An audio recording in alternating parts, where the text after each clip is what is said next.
Bienvenidos a la otra orilla.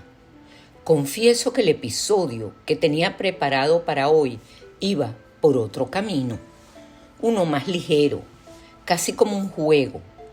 Pompas de jabón en el tejido del cosmos se titulaba Una danza con la belleza, el asombro, la poesía de lo invisible. Pero algo me interrumpió, o más bien, algo me llamó y supe que tenía que escucharlo. Este episodio nace de una conversación con una amiga muy querida. Una de esas conversaciones que no se tienen todos los días. Ella me habló desde un lugar profundo y dolido, donde se percibe que el mundo, tal como lo conocíamos, está dejando de ser. No me habló de un hecho puntual, ni de una noticia en particular. Me habló de una sensación que crece en el aire, como una niebla, como un presentimiento colectivo, una especie de dolor difuso que no sabe dónde alojarse. Y lo más difícil para ella no era solo el malestar en sí, sino la imposibilidad de compartirlo con otros, porque muchos están distraídos, anestesiados, evadidos, como si mirar el mundo tal como es fuera insoportable. Y entonces me pregunté si no estarás tú también sintiendo lo mismo. Esa mezcla de inquietud, de fragilidad, de incertidumbre, de preguntas sin forma que se quedan flotando al borde del alma. Por eso decidí hacer este episodio, no para pontificar, no para hablar desde el lugar de quien sabe o advierte, sino para hablar como observadora y como ser humano, como alguien que camina también por este mundo, que lo respira, lo padece, lo ama y que a veces se asoma a una atalaya interior para tratar de comprender su movimiento. No tengo respuestas definitivas, tampoco verdades absolutas, solo palabras nacidas del deseo de hacer una pausa en medio del vértigo. Palabras que no buscan imponer, sino aliviar. Porque no es el fin del mundo, pero para muchos sí están cayendo bombas reales, no solo simbólicas. Y duele profundamente reconocer que mientras unos contamos palabras, otros cuentan cadáveres. Es el desmoronamiento de una estructura psíquica colectiva. Es el colapso de un relato que sostenía a duras penas nuestra idea de estabilidad. Y quizás eso, aunque duela, pueda ser también un umbral. Y si no estamos presenciando el fin del mundo, sino el fin de una manera de percibirlo. La pregunta no es si el mundo está peor que antes. La pregunta es cómo estamos siendo informados, modelados, manipulados sin darnos cuenta. Nunca hubo una época sin grietas, nunca un siglo sin su herida. Lo que cambia es el silencio que se impone o la voz que se alza, porque el conflicto no es una desviación, es parte del pulso humano, esa fricción incesante entre lo que somos y lo que aún no sabemos ser. Cada época ha tenido su herida, su sombra, su grieta secreta, y cada una ha creído en su propio lenguaje estar presenciando el final. Incluso las potencias más estables han sido escenario de sus propias fracturas. En Estados Unidos, la esclavitud no solo dejó una marca histórica, sigue latiendo como herida abierta en el inconsciente colectivo. La guerra de Vietnam sembró un trauma que aún retumba, convertido en eco, en memoria rota, en imágenes espectrales. La actual crisis de opioides no es solo un problema de salud pública, sino una metáfora punzante del vacío y la desconexión. La anestesia no es solamente emocional o digital, es química, estructural, legalizada. Estas no son excepciones en un sistema que funciona. Son síntomas de un mundo que se tambalea, incluso en sus cimientos más glorificados. La peste negra hizo que muchos pensaran que Dios los había abandonado.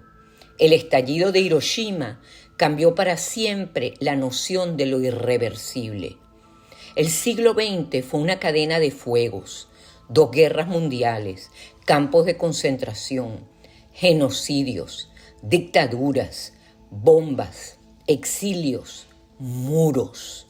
Pero también en el pasado hubo otras formas de malestar, silenciosas, larvadas, como cuando las mujeres eran quemadas por saber leer los astros, o cuando los cuerpos esclavizados eran considerados mercancía, o cuando la locura era encerrada para que no contaminara la razón dominante.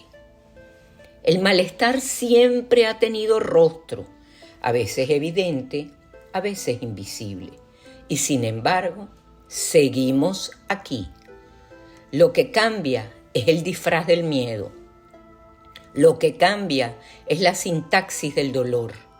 Lo que permanece es el alma humana, buscando comprender qué está pasando realmente.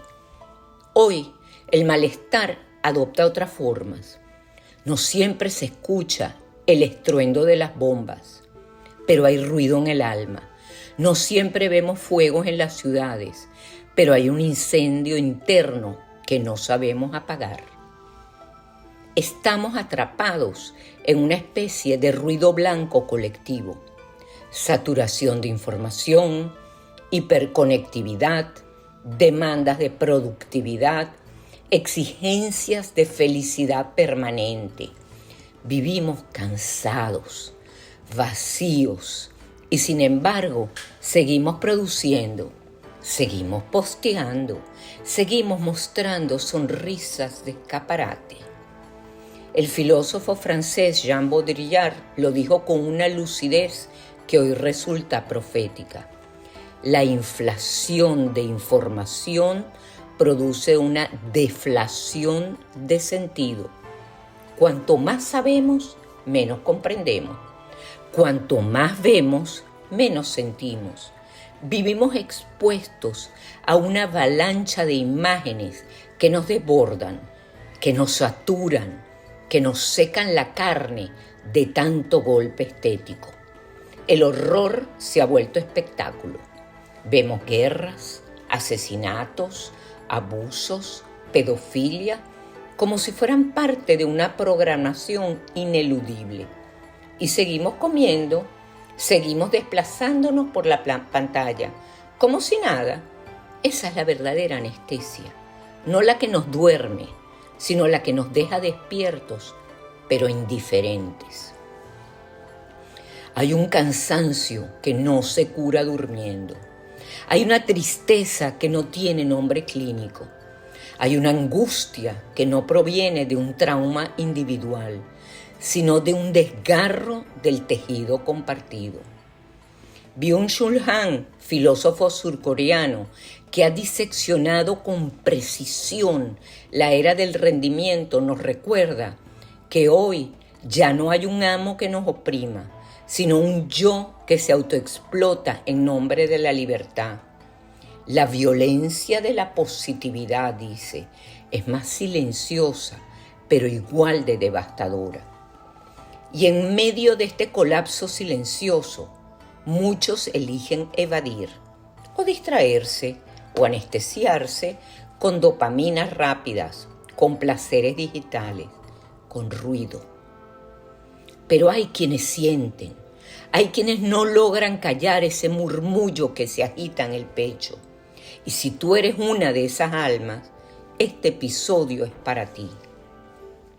No estás solo, no estás sola. Si sientes que hay algo que no encaja, es porque estás vivo. Si no puedes adaptarte del todo, Si algo en ti se resiste a la banalidad programada, es porque aún conservas tu humanidad intacta. Nietzsche escribía que los verdaderos pensamientos llegan caminando. Quizá por eso muchas veces hay que salirse del carril para empezar a ver, para dejar que la conciencia respire, para que algo más hondo, no impuesto, no fabricado, pueda aflorar.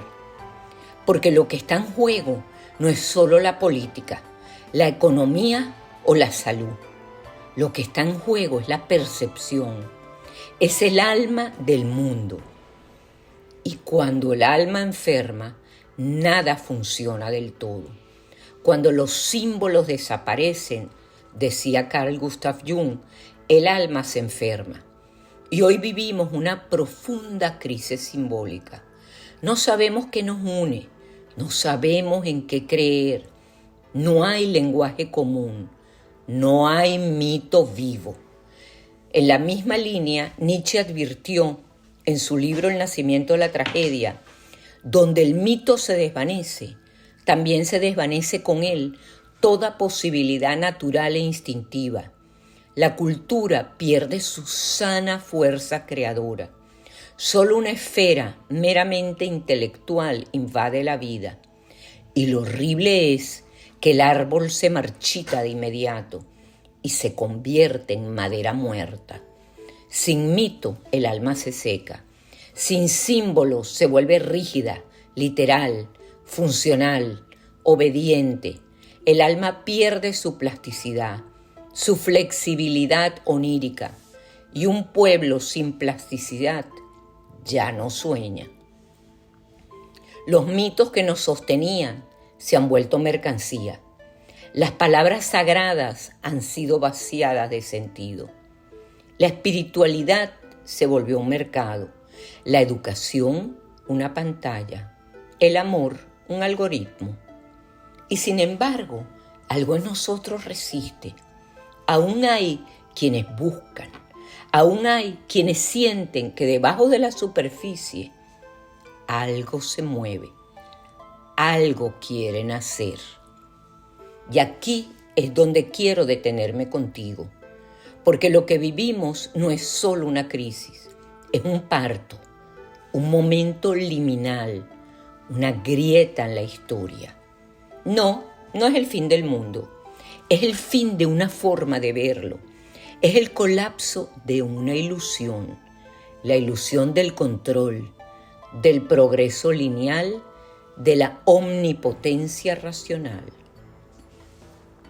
Estamos viendo el derrumbe de un relato y eso duele porque toda caída de sentido produce duelo.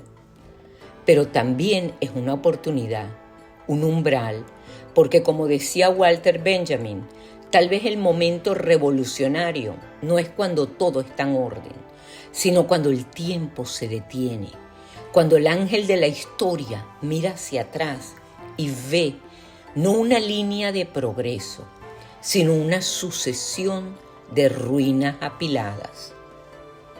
Y hoy el tiempo se ha detenido, no en los relojes, sino en las almas. Algo nos está diciendo, detente, mira de nuevo, pregunta distinto. ¿Quiénes somos cuando ya no podemos sostener las viejas respuestas?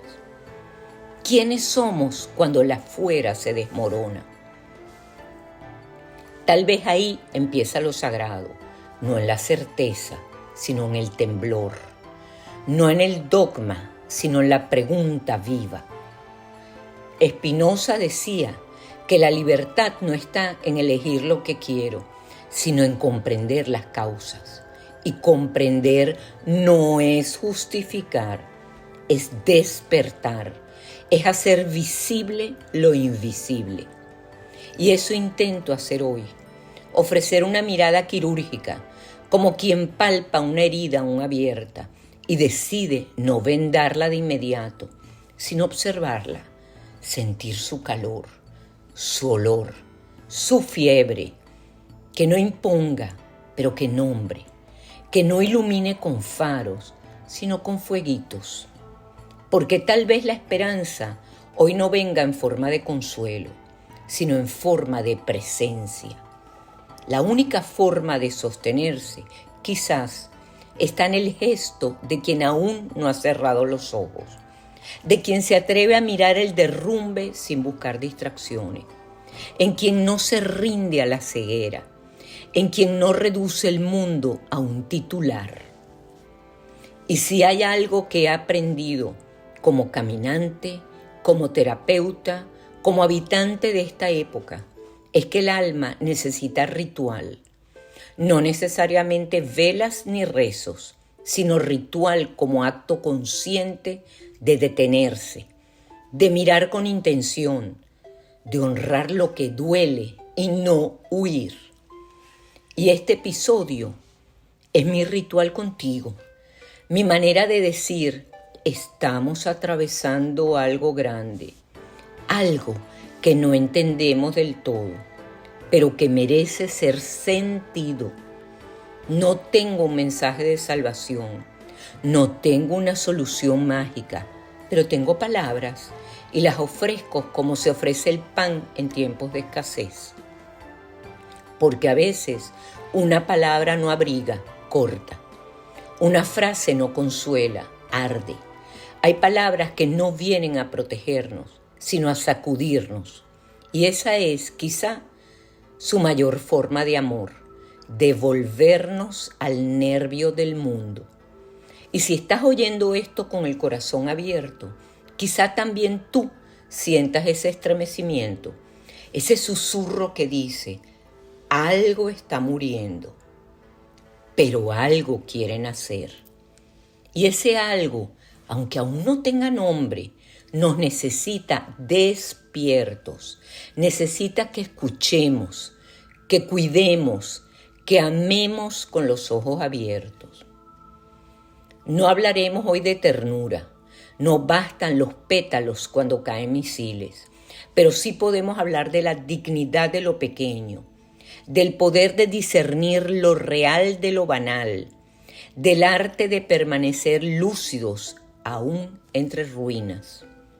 Podemos hablar de belleza como un acto de resistencia estética, de una taza de café caliente que humea entre las manos como un conjuro, de la luz que entra por la ventana a las 7 de la mañana y baña la mesa donde hay migas de pan y un libro abierto, de una silla antigua heredada, de una carta escrita a mano, de las huellas del tiempo sobre una piedra. Podemos hablar del gesto de agradecer el cuerpo vivo, de abrir una ventana y dejar que entre el aire del mundo, del temblor en el pecho al ver una flor que brota en la grieta del asfalto. Podemos hablar del arte de la atención, del milagro de no habernos vuelto piedra, de saber todavía mirar y mirar con amor lo que no es útil, lo que no cotiza, lo que simplemente está. Porque si hemos de resistir, que sea con la conciencia afilada, con la mirada limpia, con el alma abierta a lo esencial. Y quizá, solo quizás, no estamos ante el umbral de algo más amplio, sino ante una última advertencia, una última oportunidad de ver lo que nos negamos a ver. Porque si no despertamos del hechizo, lo que venga después no será revelación, sino ruina, algo que nos pide una nueva sensibilidad, una nueva escucha. El alma del mundo está hablando. ¿La oyes? Si callas el ruido, tal vez puedas sentirla. No como una voz, sino como un temblor, un llamado a recordar quiénes somos. Y así, aunque el paisaje parezca desmoronarse, aunque los sistemas se caigan y los mitos se rompan, queda lo esencial: el lazo, la presencia, el amor, la mirada que no evade. Y tú que estás escuchando, tú eres parte de esto. Gracias por permanecer. Gracias por sentir, gracias por no apagar tu luz. Y si el mundo tal como lo conocíamos se estuviera deshaciendo entre nuestras manos, no como castigo, sino como gesto de revelación, entonces no temamos a la grieta, porque es por la grieta por donde entra lo inédito, lo que aún no tiene nombre, lo que nos sueña desde más allá del tiempo. No, no es el fin, es el inicio de otra mirada, una mirada más desnuda, más humilde, más viva. Así que cuando todo tiemble, cuando no sepas qué decir, cuando parezca que el sentido se ha perdido, recuerda esto: el pulso vital aún insiste, no con dulzura, sino con esa violencia callada que tiene la sangre cuando no se resigna. El amor aún arde, y lo que algunos llaman alma del mundo late todavía bajo el asfalto, con un ritmo primigenio que ni los algoritmos han logrado ahogar. Que esta respiración te alcance, que esta orilla te abrace y que esta grieta te despierte. Desde la otra orilla, donde la grieta no cicatriza, pero respira.